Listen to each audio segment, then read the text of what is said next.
नाज़रीन, नवाबाद में ईद वेझो ईंदे ई आम वापे जे शयुनि जा अघ आसमान सां ॻाल्हियूं करण लॻा आहिनि। महांगाई चोट हुजण सबबि ग़रीब तबिको परेशानियुनि खे मोंझण लॻो आहे।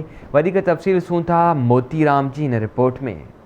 ईद वेझो ईंदे ही पूरी सिंध जीअं नवाबाद शहर में भी महांगाई जो जिन बोतल मां ॿाहिरि निकिरी आयो। आम वाबे जी शयुनि में ॾाटे तोड़ महांगाई सबबि अवाम सख़्त परेशानियुनि खे मुंहुं ॾियण लॻी। पेट्रोल जी क़ीमतनि में इज़ाफ़ो करण खां पोइ आम वाबे जी शयुनि जा अघ आसमान सां ॻाल्हियूं करण लॻा। इन्ही मौके ते शहरन आवाज़ टीवी सां ॻाल्हाईंदे चयो त ही जेका ग़रीबत आहे हींअर तव्हां हर माहौल ॾिसो पिया, मज़ूरी पूरी मिले कोन को, महांगाई उरूज ते आहे। खंडु चांहि अटो तारीख़ जेका उहा 300 रुपया, हुन मां माण्हू अटो खंडु चांहि वठे या 300 रुपया ॾेई छा वठंदो। 300 में ग़रीब माण्हू मथां विझी ईद अची विया।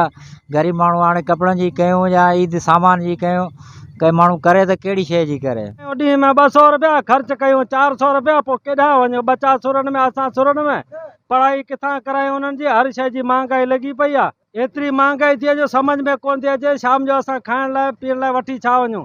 असीं पब्लिक हमेशह ॾिसूं था त गवर्नमेंट जेका बि अचे थी उहा जंहिं शइ खे चाढ़े थी त वरी कॾहिं बि उन खे लाहिण जी त हू सोचे ई कोन थी।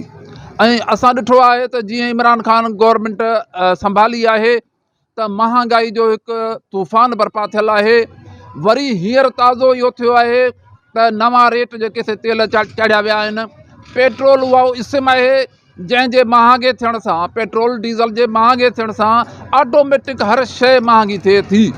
लिहाज़ा असां गवर्नमेंट खां इहो मुतालबो था कयूं त बाबा तव्हां आख़िर हिन आवाम ते हेॾो भार विझी कंहिंखे राज़ी करणु चाहियो था। ईद जो तोहफ़ो रोज़ रोज़ मिले थो। हींअर पेट्रोल केतिरो महांगो कयो आहे। हाणे असीं छा किराए वारनि खां छा किरायो वठूं। असां टैक्सी जूं गाॾियूं आहिनि, असां किराए वारे खां किरायो अगरि वठणु चाहियूं था, किरायो घुरूं था, हू चए थो यार नाइंसाफ़ी तव्हां करियो पिया।